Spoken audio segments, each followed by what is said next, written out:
Et bonjour, bonjour mes amis. Je vais activer les commentaires.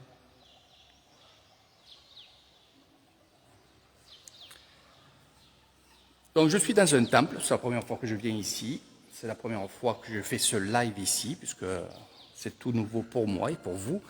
Je vais vous faire découvrir un peu les petits temples des villages. Et là, aujourd'hui, je profite que je suis dans un petit village pour venir vous faire découvrir un peu ce monde merveilleux qui est les temples des petits villages.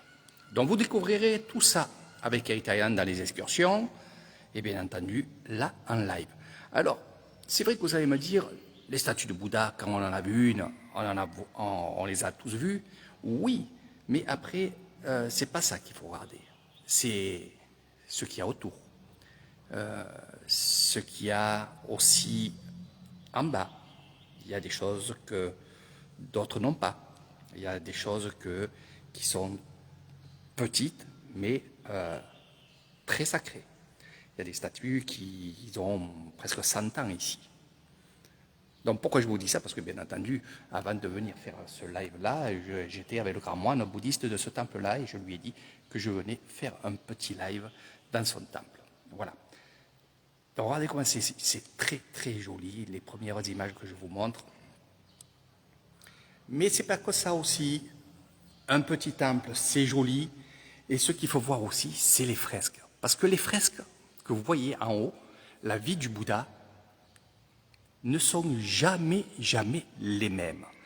Ici, c'est la première fois que je les vois dans cette teinture déjà, oui, mais aussi comment on présente Bouddha et comment on présente justement les fresques. Donc là, je fais vite, il faudra revenir avec moi découvrir ces fresques-là et faire des photos, bien entendu. Là, c'est un live assez rapide. Donc, c'est toujours la même histoire, bien entendu, mais comme je vous ai dit, les fresques ne sont pas les mêmes.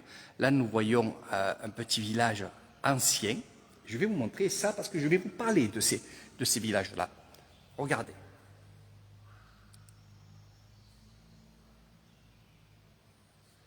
Voilà. Donc je ne vais pas vous raconter la vie, parce que il me faudrait 10 à 15 minutes pour le faire. Mais bon, quand vous serez avec moi, je me fais un plaisir de vous conter l'histoire du Bouddha et de ses aventures et surtout commenter les images que vous voyez, les fresques que vous voyez dans les temples. Pourquoi ils ont des habits de tigre, pourquoi si, quel est-il, et toutes ces choses-là. Donc pourquoi je vous parle des petits villages? Donc je vais tourner la vidéo, je vais m'installer tranquillement et je vais vous expliquer comment et pourquoi il y a tant de temples à Nissan. Et je vais tourner la vidéo. Voilà, je vais me mettre tranquillement assis. Voilà. Et je vais vous expliquer en quelques minutes, mes amis. Voilà. En quelques minutes, vous allez comprendre. Voilà. Salut à tous. Salut Jean. Jean qui va bientôt venir chez moi et qui va découvrir tout ça avec moi. Et plus de choses que ça, parce que ils sont avec moi. Donc, la vie des villages. Le pack que je fais le plus souvent, c'est la vie des villages, tradition ici et là. Comment se fait un village? Je vous en parle un peu comme ça. Alors, imaginez-vous qu'ici, dans les rizières, c'est la forêt, c'est des terres.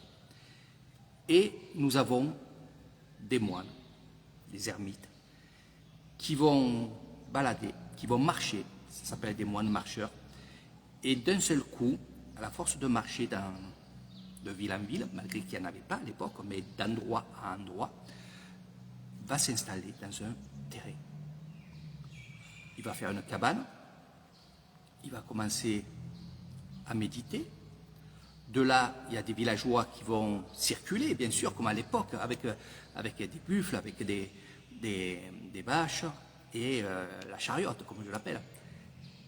Ils vont s'arrêter, donner l'aumône, bien sûr, aux moines. Donc ils vont s'arrêter et leur donner à manger. De là, ils vont faire des prières, ainsi de suite.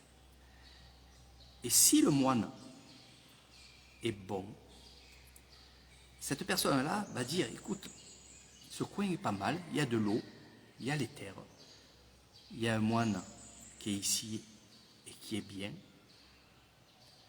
pourquoi pas rester un moment ici? Donc ils vont rester un moment.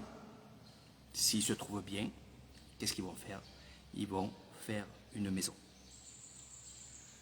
Puis il y en a plein comme ça qui vont passer, qui vont s'arrêter, qui vont rester. Et c'est comme ça qu'on fait un village. C'est tout à fait comme ça qu'on fait un village. En premier temps, c'est les moines.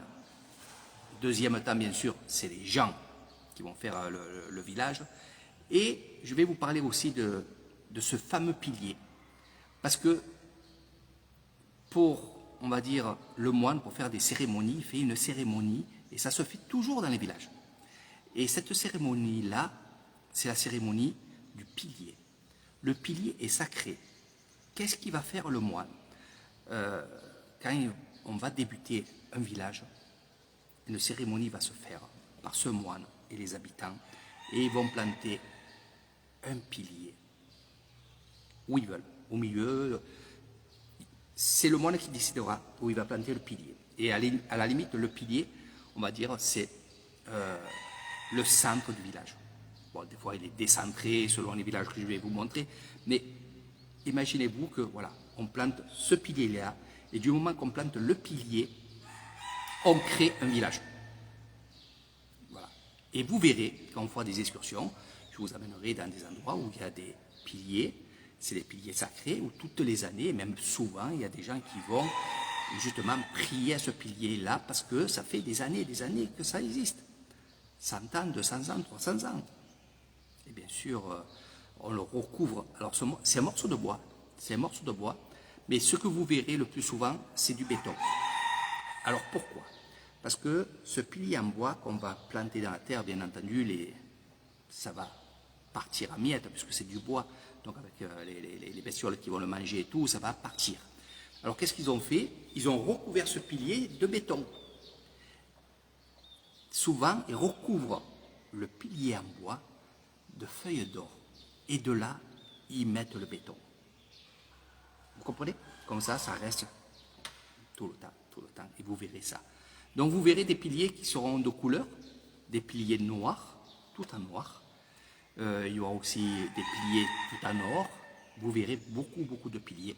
Donc, ça, c'était l'histoire des villages. Ça se fait comme ça. À l'époque, c'était comme ça. Et c'est ce que vous avez vu là-bas.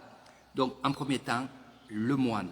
Deuxième temps, les personnes vont s'arrêter, vont rester, vont créer leur famille et vont créer, avec tous les gens qui vont rester, ils vont créer un village. Et c'est comme ça qu'on fait des villages. Voilà. Allez, on continue la visite. C'était un peu... Je voulais vous le dire ça, parce qu'il y a beaucoup qui me posent cette question-là. Je suis en train de vous lire. Ok, Jean, ok, mon ami. Bonjour la Corse. Allez, on continue la visite. Hop, je vais renverser la vidéo. Voilà. Et on va faire une petite découverte. Je vais vous emmener dans un endroit où il y a des temples qui n'ont pas ça. Ben, lui, là. Donc voilà, les fresques, hein, c'est l'histoire, la famille, le combat, la naissance du Bouddha. Alors, je viens de voir maintenant, je l'ai vu vite fait comme ça, mais comme je suis dans le temple, je vais vous en parler. Sur ce pan de mur, ici, nous avons la vie. En premier temps, je vous dis en premier temps, nous avons la vie du Bouddha, donc la naissance de Bouddha. Ils disent que à sa naissance, il a fait 7 pas et il y a eu 7 feuilles de lotus sous ses pieds qui ont apparu. N'oubliez pas que la naissance de Bouddha, sa mère l'a gardé plus de 9 mois dans son ventre. Donc on dit, oui, il était capable de marcher. Donc, premier temps, et je vais vous expliquer pourquoi je dis premier temps. Premier temps, la naissance de Bouddha. Deuxième temps, bien sûr, ou l'illumination du Bouddha. N'oubliez pas que la naissance du Bouddha, c'est Siddhartha. Ce n'est pas Bouddha. Il n'était pas Bouddha. Bouddha, ça veut dire l'éveillé. Et là, il est en méditation et là, l'éveil, parce qu'il a cette coiffe. Je vous expliquerai qu'est-ce que c'est cette coiffe, parce que je suis en train d'étudier tout ça. Donc, deuxième temps. Et en troisième temps, bien entendu, la mort du Bouddha. Voilà. Donc, c'est rare qu'on voit dans des temples. C'est le premier que je vois où il y a ces trois fresques. 1, 2 et 3. Et n'oubliez pas d'une chose, c'est que pendant ces 3 temps, c'était toujours pendant une pleine lune.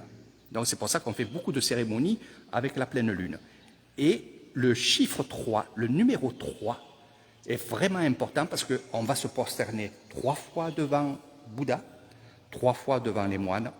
On va taper sur le gong que vous voyez ici 3 fois. On va faire le tour du temple avant de rentrer dans un temple 3 fois. On va faire une cérémonie, on appelle ça un boîte, c'est les jeunes qui vont au temple et les moins jeunes, bien entendu aussi, pendant 3 jours. Un mariage se fait, la fête pendant 3 jours. Une mort se fête pendant 3 jours. Donc, n'oubliez pas que ces 3, c'est très important. Et beaucoup de Thaïlandais et Thaïlandaises ne savent pas pourquoi ils se prosternent 3 fois devant le Bouddha. Donc voilà. Donc on va descendre. Et on va aller dans le parc. On va voir ces arbres sacrés en premier temps. À côté de la voiture. Je me suis garé juste dessous. Quand vous venez en Thaïlande, que vous voyez des arbres comme ça, essayez d'être tranquille, de toucher l'arbre et de prendre l'énergie que ces arbres-là, regardez, ces arbres qui ont plus de 100 ans, qui me disaient, il y en avait beaucoup, beaucoup en Thaïlande. Ces arbres sont sacrés, ils sont interdits de les couper. Et c'est normal quand on voit ces choses-là. Et n'oubliez pas une chose aussi, c'est que dans ces arbres-là, il y a, bien entendu, les esprits. Les esprits, bien entendu. Voilà, ça c'est pour les arbres. Donc je fais un live assez vite, mes amis, hein. Je ne vais pas rentrer dans les détails. Là, nous rentrons et je vais vous montrer une salle. Et c'est un tombeau, un stoupé. On le voit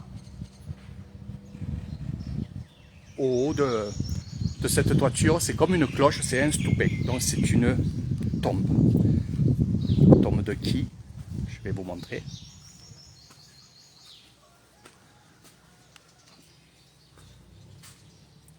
Voilà. C'est la tombe de ce moine-là qui est ici. Et bien entendu, sous le socle, dans le socle que vous voyez ici, ou alors tout derrière là-bas, je ne suis pas allé voir parce que j'ai pas trop le temps, puis il faut garder du respect un peu, ou dans le socle, avant d'être coulé, il y a ces ossements, ou derrière, souvent de la stèle, il y a une petite trappe où il y a des ossements de ce moine, ici. Les statues des moines sont faites que quand les moines sont morts. Ils ne feront pas de statue s'ils sont vivants. De leur vivant, ils ne feront pas de statue. Sato. Donc pour ceux qui ne connaissent pas le nom Sato, ça veut dire Amen. Hein. Ici on dit Sato. Salut Marie. Je suis dans mon... J'arrive pas trop à vous lire parce que je suis tellement dans mon excursion là que je ne vous lis pas. Il va en avoir d'autres, de live. C'est un nouveau temple, ça, Marie. Voilà. Je profite d'être dans un petit village. Voilà. Donc, ce que vous voyez là-bas, c'est, bien entendu, le sala. Dans tous les temples, il y a un sala. Nous, on est en train de le faire. Le sala, c'est un endroit où on va rentrer et on va justement rentrer, faire les serments. Donc il est très joli celui-là. Il y a même le prix qu'il a coûté juste cette porte-là. Vous verrez des affiches, vous verrez des choses comme ça. Alors je rentre dans le sala, mais je ne rentrerai pas dedans, où on verra. Ce que je veux vous montrer, c'est ces couleurs-là qu'il y a. C'est magnifique. Voilà. Ça va, Lika, l'emport. Donc chaque fois qu'un jeune ou un moins jeune, hein, il n'y a pas d'âge pour venir dans un temple et de faire surtout, on va dire, son carême qui dure minimum 7 jours jusqu'à plusieurs mois aussi. Donc on rentre dedans et on va faire les serments, donc les prières et plein d'autres choses que je vous raconterai. Ce que vous voyez ici, les trous que vous voyez ici, c'est pour ça que je suis rentré et que je vous montre ces trous-là. Bien entendu, c'est pour les défunts, c'est pour les gens du village. Voilà. Les urnes que vous voyez à l'intérieur, dedans, il y a les cendres, il y a les os. Hein, voilà. Je vous parle de ça parce qu'on va aller voir aussi à un autre endroit. Donc ça se fait. Alors après, ils mettent les ossements dedans et après, bien entendu, ils peuvent mettre comme là une photo et ça se fait. Hein, voilà. Après, ça se bouche, il n'y a aucun problème. Mais ils n'aiment pas trop... ils n'aiment vraiment pas enfermer les choses. C'est pour ça que vous en voyez autant. Ce n'est pas question d'argent. Et ce que je peux vous dire, regardez, il y a des gens pauvres qui, au lieu d'avoir une urne comme ça, parce qu'il faut l'acheter, eh bien, ils vont carrément mettre les ossements dans une bouteille comme ça. Vous comprenez? Voilà. Donc il faut respecter. Et c'est vrai que c'est aussi un cimetière. Hein. Voilà. Et pourquoi je vous dis qu'ils n'aiment pas fermer? Parce que ils disent que si on ferme un tombeau, comme là c'est un tombeau, malgré que vous voyez que la stèle elle est fermée, mais si on les enferme dans le noir, eh bien, ils ne peuvent pas revivre, ils ne peuvent pas repartir. Vous les enfermez, vous enfermez leur âme. Voilà, c'est ce qu'ils disent. Vous enfermez leurs âmes. J'aime bien ce petit temple parce qu'il est vraiment dans la forêt. Il y a une belle statue là-bas et certainement on ira la revoir rapidement. Donc une fois par an aussi, comme vous, hein, pour le 11 novembre, on vient rendre hommage à nos morts. Hein. Alors il y a des gens qui vont mettre les urnes ici dans des temples et il y en a qui vont les garder à la maison. Et il y en a d'autres qui vont les garder à la maison pendant minimum 10 ans. Et de là, on appelle ça les kadouks, les ossements. On va les amener dans un, on va dire, allez, dans un temple où il y a de l'eau et on va les noyer, on va les jeter à l'eau. Alors ça, c'est aussi une tradition hindoue. Et oui, tout ce qui est hindouisme, hindou, bouddhiste, ça se relaye. Hein. Franchement, ça se relaye. Alors ici, vous voyez ces choses-là. Et vous voyez un trou. Et dans ce trou-là, qu'est-ce qu'on va faire? On va mettre des offrandes. On peut mettre une boisson, on peut mettre à manger.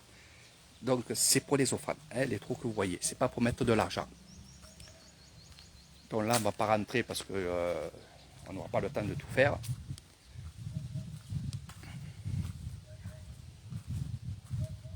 Donc là, c'est pareil, je vous montre. Hein.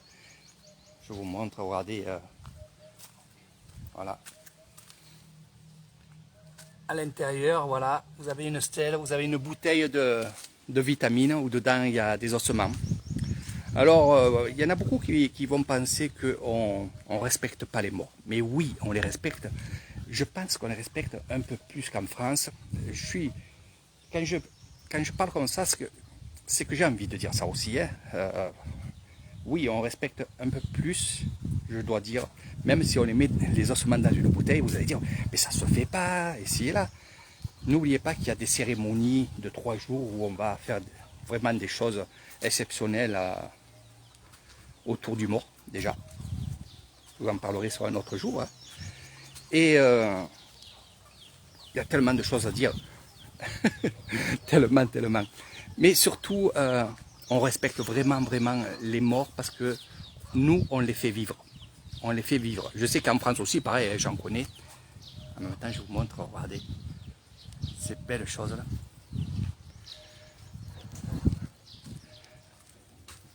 Je vais vous montrer, ça c'est... Il y a tellement de choses à vous montrer d'un coup.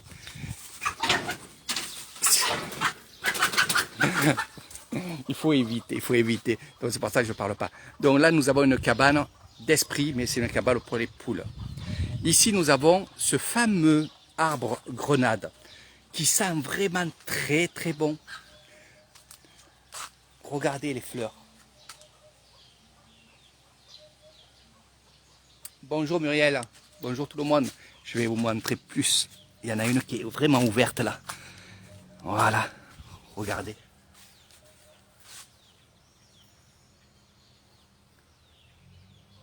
Alors, les poules, il n'y en a pas pour l'instant. Hein.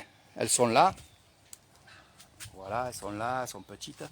Mais ce que je peux vous dire, c'est que ça sent vraiment, vraiment très, très bon. C'est énorme. Donc beaucoup de palmiers, beaucoup de végétation ici. Et c'est ce qui fait en sorte qu'on se sent bien aussi dans ces petits villages. Tout à l'heure, je vais faire un live aussi dans un autre endroit, donc restez avec Heritage Island. Donc le Sala, vous pouvez aussi l'appeler le temple, temple des serments, hein, temple des prières, où tous les moines vont se réunir ici et vont accueillir les nouveaux moines et on va prêter serment. Voilà. Je l'ai fait, bien sûr. Il y a un autre endroit aussi, puisqu'on parle des morts, et vous voyez que dans beaucoup de temples, il y a beaucoup de choses à voir, et il y a beaucoup d'endroits spéciaux. Ici, nous sommes dans l'endroit où on va mettre les gens au four. Voilà, on va parler comme ça, parce que j'ai pas envie d'être triste, et surtout on ne parle pas de tristesse quand quelqu'un se fait brûler et qui est mort. Sur le coup, oui, vous allez voir, bien sûr, la famille en pleurs, bien sûr, ça c'est normal, mais on le prend quand même toujours bien. Donc c'est toujours à part ce four-là, voilà, qui marche vraiment, non pas au gaz celui-là, mais au feu de bois, où la famille va acheter du bois, le cercueil bien entendu aussi, et va faire cette cérémonie. Et cette cérémonie, elle va être en dehors du temple. C'est vraiment quelque chose qui est en dehors. On ne met pas un mort dans un temple, à part si c'est le moine lui-même, mais sinon, non.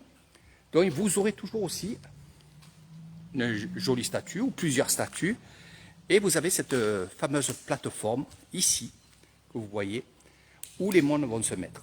Et bien entendu, en bas, ça sera la famille proche, et les amis seront derrière. Donc il y a toujours une voie hiérarchique, et c'est comme ça.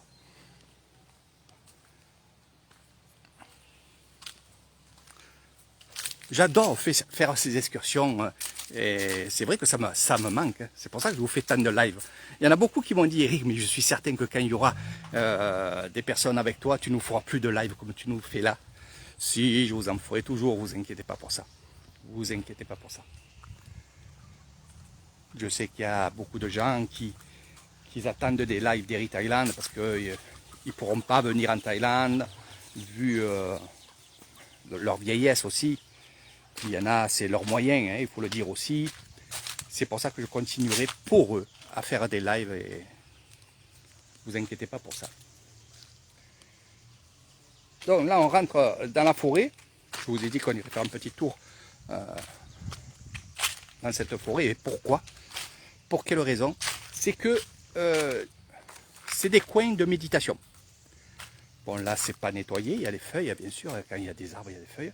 Mais quand il y a une cérémonie, eh qu'est-ce qu'on va faire? On va tout nettoyer, on va mettre de la paille et on va être ici.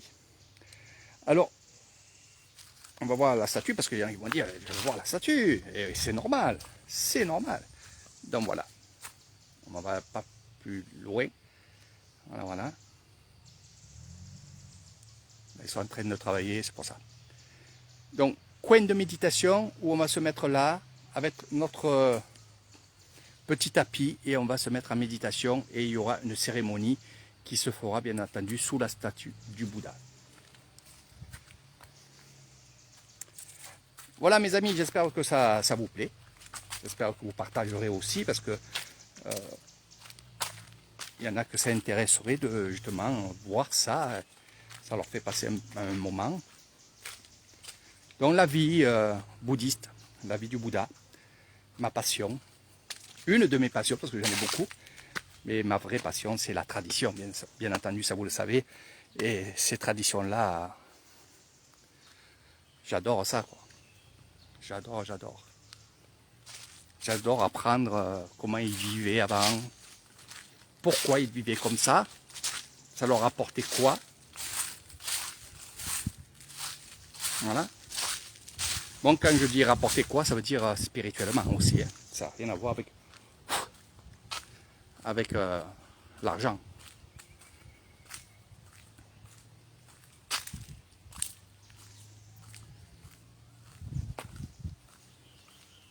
Voilà mes amis, on a fait un petit tour. J'ai bien aimé ce petit temple. Je ressens beaucoup de choses. On va aller aussi, avant d'aller dans la voiture, on va aller voir un peu ce fameux tambour que je vous parle à chaque fois.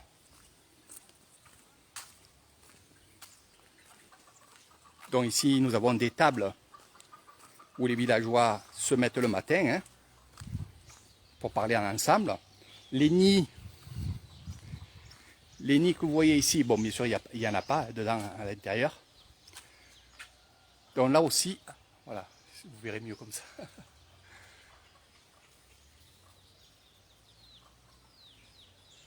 Et ça, c'est bien sûr, ça porte bonheur.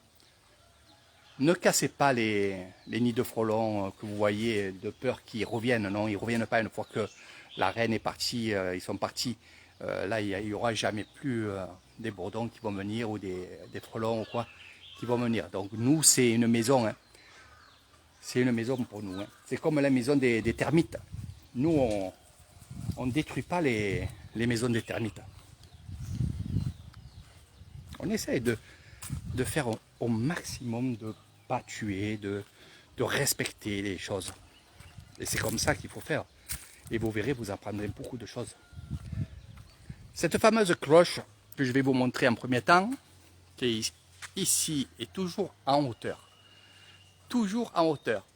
Alors pourquoi elle ne se mettrait pas en bas? Ça c'est une question qu'on m'a posée. Eh bien non, c'est une tour.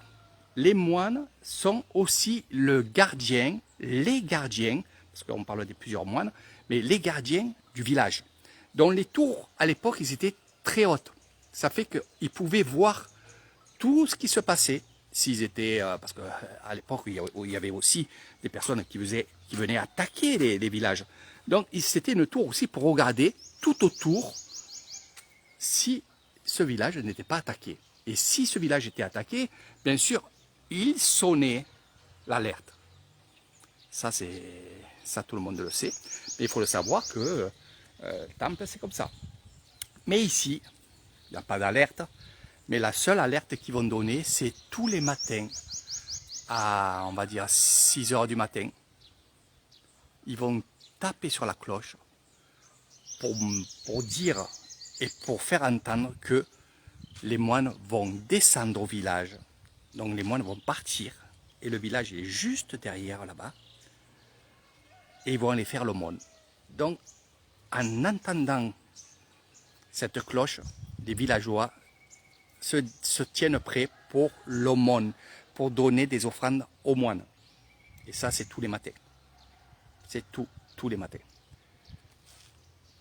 Leur premier repas se fera entre 7h et 8h. Ça, c'est leur premier repas. Leur second repas, qui est, on va dire, une collation, se fera à 11h. Et ça sera son dernier repas au moine. Et là, eh bien justement, à 11h, il y a cette fameuse cloche en bois que vous verrez presque dans tous les temples, parce que il faut qu'elle soit là. Et vous verrez aussi ces tam-tams, ces gros tam-tams. Et à 11h, ils vont taper sur la peau du tam-tam, ici. Parce que les moines travaillent dans les champs, après leur repas, bien sûr. Ils vont travailler dans les champs, ils ont des tâches à faire.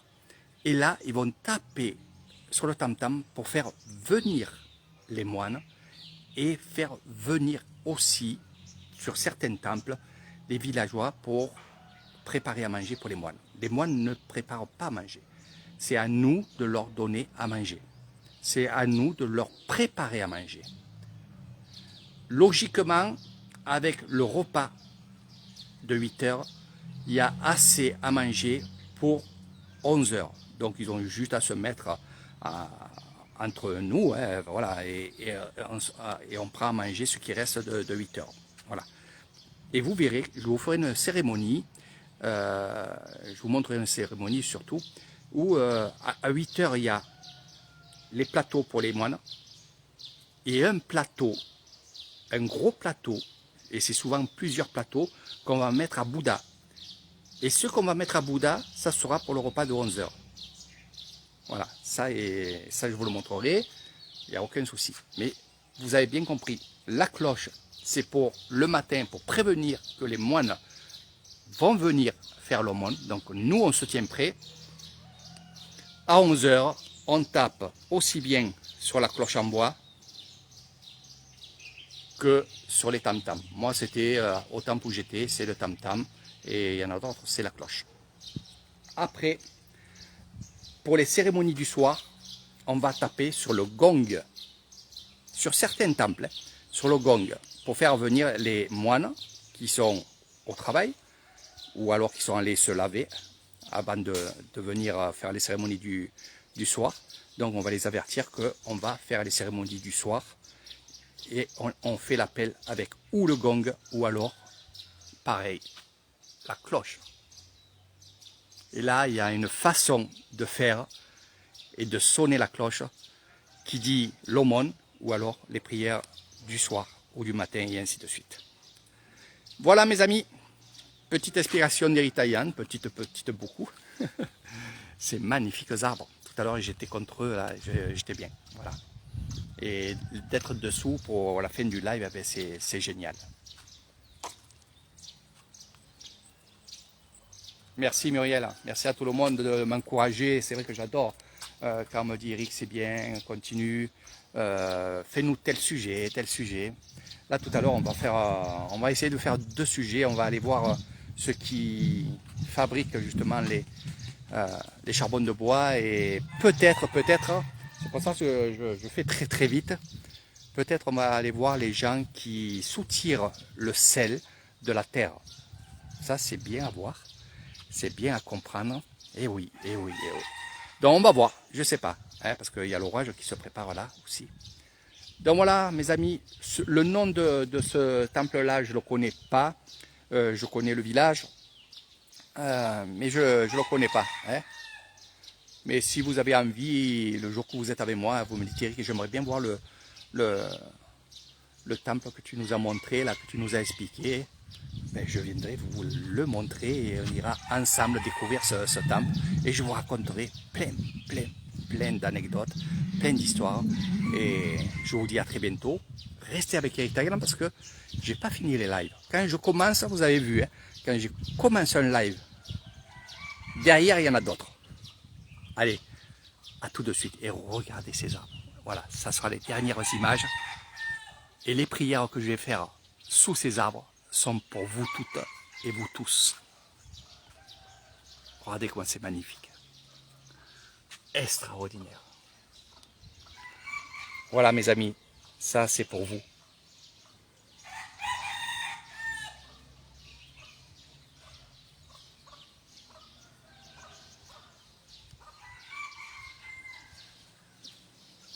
Les tôles que vous voyez là, avant qu'on me pose la question, c'est pour les poules. Eh oui, c'est pour les poulets. Regardez, je vais vous montrer. À l'intérieur, vous ne voyez pas, mais à l'intérieur, il y a les poulets. Voilà, ils viennent dormir dedans.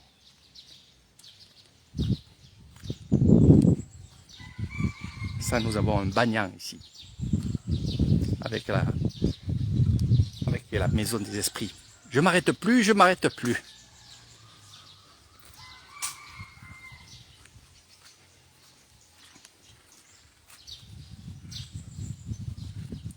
Donc c'est fermé pour pas que les poulets rentrent. Hein.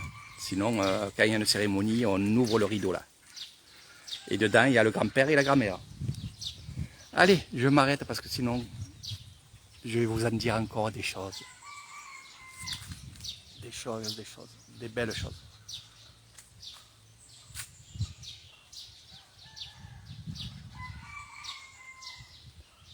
Allez mes amis, à tout à l'heure pour le prochain live. Et là, on va aller dans les villages.